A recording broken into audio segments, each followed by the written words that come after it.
நம்ம வாழ்ந்துகிட்டு இருக்க இந்த பூமி 70% கடலால் சூழப்பட்டிருக்கு. அப்படிப்பட்ட இந்த கடல்ல நம்ம கற்பனை கூட பண்ண முடியாத ஏகப்பட்ட மர்மங்கள் அடங்கி இருக்கு. அதுல ஒரு மர்மம் தான் கடலோட ரொம்பவே ஆழமான இடமா கருதப்படுற இந்த மரியானா ட்ரென்ச். மனிதர்களாகிய நம்ம பூமியை தாண்டி நிலவுல கூட கால் பதிச்சிட்டோம். பல கிரகங்களுக்கு செயற்கைக்கோள்கள் அனுப்பி ஆராய்ச்சி செஞ்சுக்கிட்டு இருக்கோம். பட் இவ்வளவு டெக்னாலஜி இருந்துமே நம்ம பூமியிலே இருக்க மரியானா ட்ரென்ச் அப்படின்ற இந்த ஆழ்கடலை மட்டும் நெருங்க கூட முடியல. பிகாஸ் விண்வெளிக்கு போறதை விட இந்த மரியானா ட்ரென்ச்குள்ள போறது பல மடங்கு ஆபத்தானதுன்னு சொல்றாங்க. பல ஆராய்ச்சியாளர்கள் அங்க போகவே பயப்படுறாங்க. இப்படி எல்லாரும் பயப்படுற அளவுக்கு அந்த மரியானா ட்ரென்ச்குள்ள அப்படி என்னதான் இருக்கு? ஏன் ஆராய்ச்சியாளர்கள் அங்க போக பயப்படுறாங்க?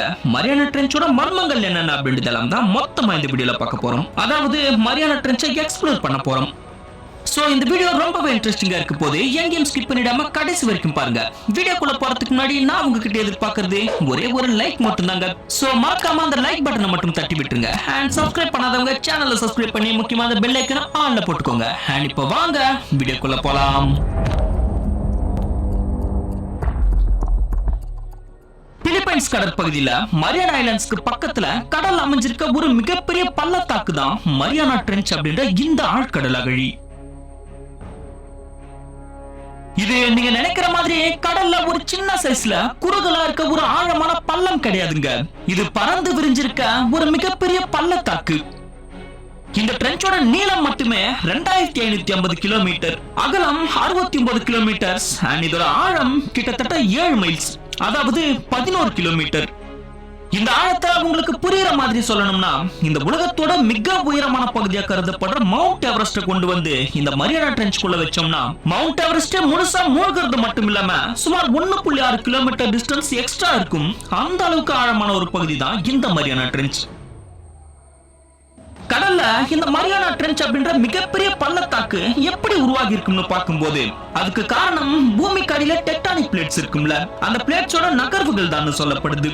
அதாவது பல கோடி வருடங்களுக்கு முன் பசிபிக் பிளேட்டும் மரியானா பிளேட்டும் ஒன்னோட ஒண்ணு மோத ஆரம்பிச்சிருக்கு. இந்த மோதல்ல பசிபிக் பிளேட் மரியானாவோட அடிப்பக்கத்தை நோக்கி போனதால தான் இந்த மாபெரும் பள்ளத்தாக்கு உருவானதா ஆராய்ச்சியாளர்கள் சொல்றாங்க.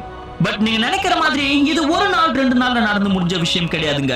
இந்த டெக்டானிக் பிளேட்ஸோட நகர்வு அப்படின்றது பல ஆயிரம் வருடங்களா நிகழக்கூடிய ஒரு மிகப்பெரிய ப்ராசஸ்.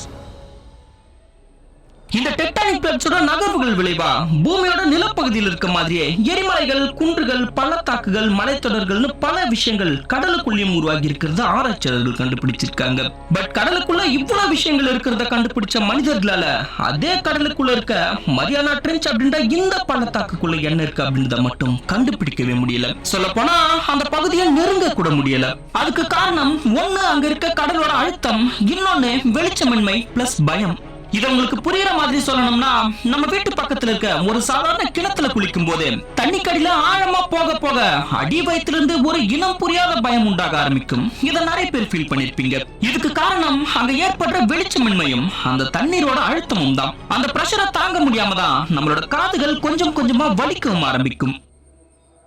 வெறும் 20-30 அடி ஆழம் இருக்க கிணத்திலேயே இவ்வளவு பிரஷர் உண்டாகுதுன்னா மரியானா ட்ரென்ச்சோட ஆழம் கிட்டத்தட்ட 36,000 அடி. அப்ப அங்க எவ்வளவு பிரஷர் உண்டாகும்னு யோசிச்சு பாருங்க. அதை உங்களுக்கு புரியுற மாதிரி சொல்லணும்னா ஒரு 150 யானைகளை கொண்டு வந்து உங்க தலைமையில வச்சா எவ்வளவு அழுத்தம் இருக்குமோ அந்த அளவுக்கு அழுத்தம் உங்க உடல் முழுக்க, அதாவது உடலோட ஒவ்வொரு பகுதியிலுமே உண்டாகும். இந்த ஹை பிரஷர்னால தான் டைட்டானிக் கப்பலை சுத்தி பார்க்க போன டைட்டன் சப்மர்சிபிளும் உள்ளுக்குள்ளேயே கிரஷ் ஆகி வெடிச்சு சிதறிச்சு. அதுல பயணம் செஞ்சவங்களோட உடல் பாகங்கள் கூட கிடைக்கல.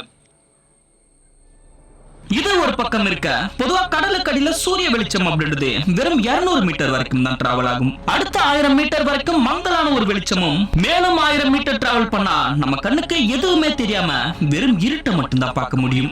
வெறும் 1000-2000 மீட்டருக்கு இந்த நிலைமைனா கிட்டத்தட்ட 11,000 மீட்டர் ஆழம் இருக்க மரியானா ட்ரென்ச்ல எப்படி இருக்கும்னு இமேஜின் பண்ணி பாருங்க.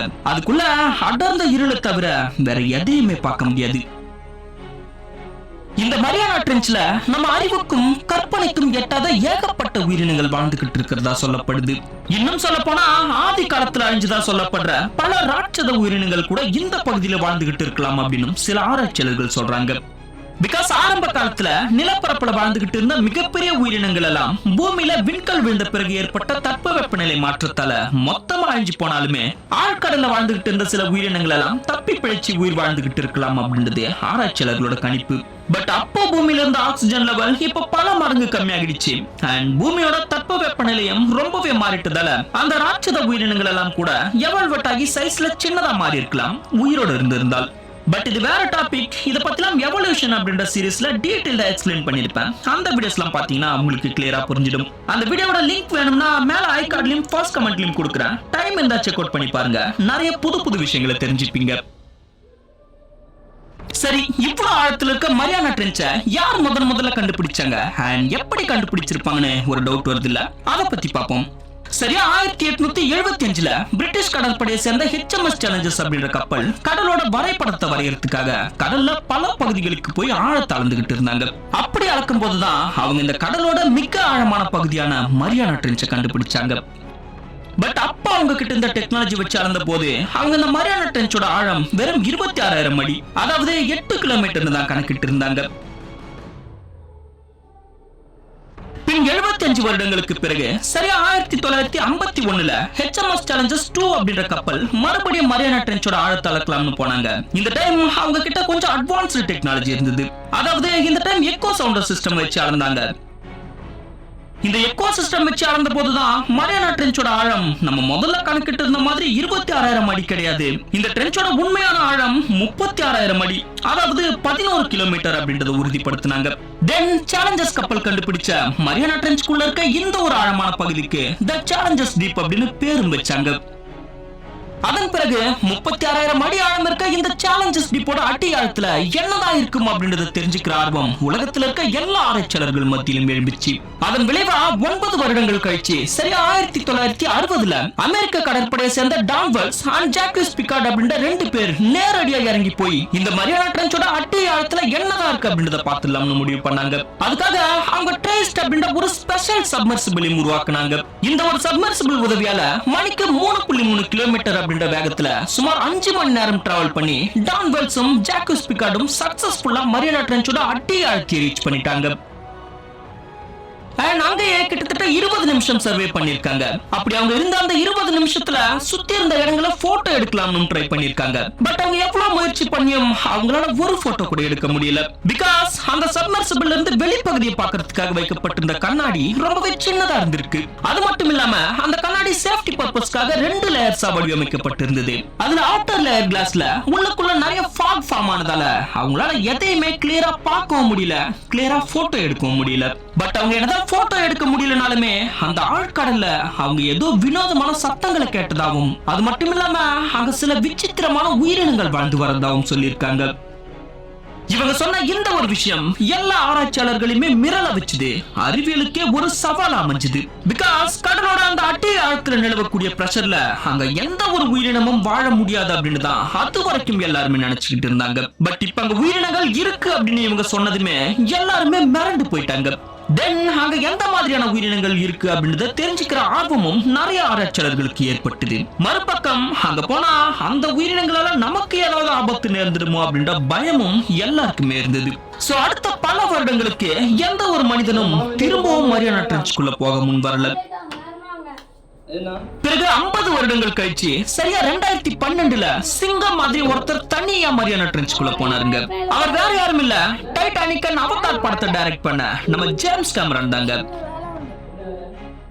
ஜேம்ஸ் கேமரான் அவரோட மூவி ரிசர்ச்காக நேஷனல் ஜியோகிராபி கூட கொலாபரேட் பண்ணி தனியாளாவே மரியானா ட்ரென்ச்சோட அடி ஆழம் வரைக்கும் போயிட்டு வந்திருக்காரு. பிறகு 2019ல விக்டர் வாஸ்கோவா அப்படின்ற ஒரு பிசினஸ் மேன் ரெக்கார்ட் வைக்கணும் அப்படின்றதுக்காகவே மரியானா ட்ரென்ச்குள்ள போயிட்டு வந்திருக்காரு. அவரை தொடர்ந்து அடுத்தடுத்து இன்னும் சில பேர் மரியானா ட்ரென்ச்குள்ள போயிட்டு வந்ததாகவும் சொல்லப்படுது. இதுல நம்ம ஜேம்ஸ் கேமரான் இருக்கார்ல, அவர் கிட்டத்தட்ட 3 மணி நேரம் மரியானா ட்ரென்ச்குள்ள சர்வே பண்ணிருக்காரு. ஒரு அதிநவீன கேமரா கொண்டு போய் எக்கச்சக்கமான வீடியோ ஃபுட்டேஜ் ரெக்கார்ட் பண்ணி கொண்டு வந்திருக்காரு. அந்த வீடியோ ஃபுட்டேஜ் எல்லாம் பார்த்து எல்லாருமே மிரண்டு போயிட்டாங்க. பிகாஸ் இதுவரைக்கும் மனித இனம் பார்க்காத ஏகப்பட்ட வினோதமான கடல் உயிரினங்கள் எல்லாம் அந்த வீடியோல பதிவாகி இருக்குங்க. அது மட்டும் இல்லாம மரியானா ட்ரென்ச்ல இருந்து வெளிவந்த பிறகு அவர் கொடுத்த ஸ்டேட்மெண்ட் தான் ஒட்டுமொத்த உலகத்தையே திரும்பி பார்க்க வச்சது. அது என்னன்னா, மரியானா ட்ரென்ச்குள்ள போயிட்டு வந்தது மனித தொடர்பே இல்லாத ஒரு தனி உலகத்துக்கே போயிட்டு வந்த மாதிரி இருந்ததாகும். அங்க உணர்ந்த ஆழத்தையும் தனிமையையும் இதுவரைக்கும் தான் எங்கேயுமே உணர்ந்ததே கிடையாது அப்படின்னு சொல்லியிருக்காரு. பட் அந்த ஆழம் தனிமையை தந்தாலுமே நிசப்தமா இல்ல. பிகாஸ் அவங்க ரொம்பவே வினோதமான நிறைய சத்தங்கள் எனக்கு ஒழிச்சுக்கிட்டே இருந்தது.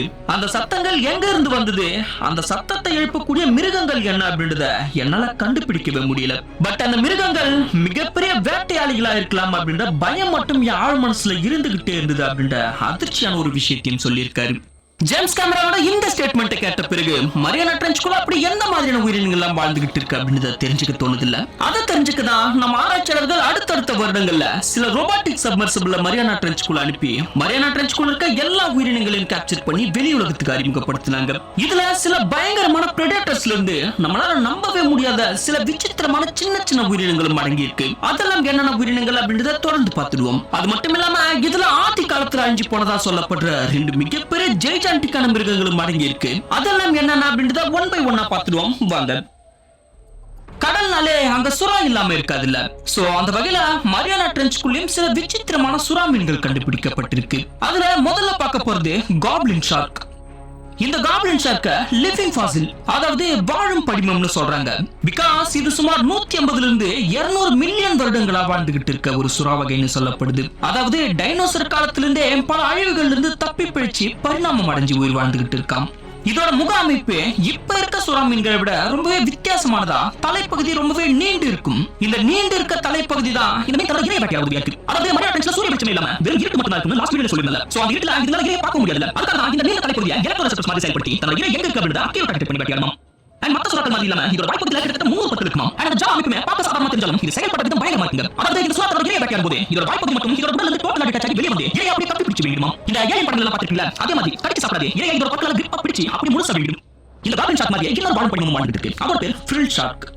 இதுவும் 150 இருந்து 200 மில்லியன் வருடங்களா வாழ்ந்து சொல்லப்படுது. இது பார்க்க ஒரு பாம்பு மாதிரியான தோற்றத்தில் இருந்தாலும் இதுவும் ஒரு சுறா வகை சேர்ந்ததுன்னு சொல்லப்படுது. அண்ட் இது சுவாசிக்கிற கிரில்ஸ் இருக்குல்ல, அதே ஒரு மாதிரி ஃப்ரில் பகுதி பிரிக்கப்பட்டிருக்கும். இதனால இந்த சுறாக்கு ஃப்ரில் ஷார்க் அப்படின்ற பேர் வந்திருக்கு. அண்ட் இதால எப்பேற்பட்ட இறையுமே ஒரே பிடில கடிச்சு சாப்பிட முடியுமா. அந்த அளவுக்கு இதோட பைட் ஃபோர்ஸ் ஹெவி ஆகுமா. ஒரு பாம்போட உடலமைப்பு கொண்டிருக்கிறதால இதோட உடல் முழுவதும் பாம்பு மாதிரி ரொம்ப ஃபிளெக்சிபிள் ஆகுமா. சோ இதால இதோட பெரிய இறை கூட வேட்டையாடி விழுங்க முடியுமா.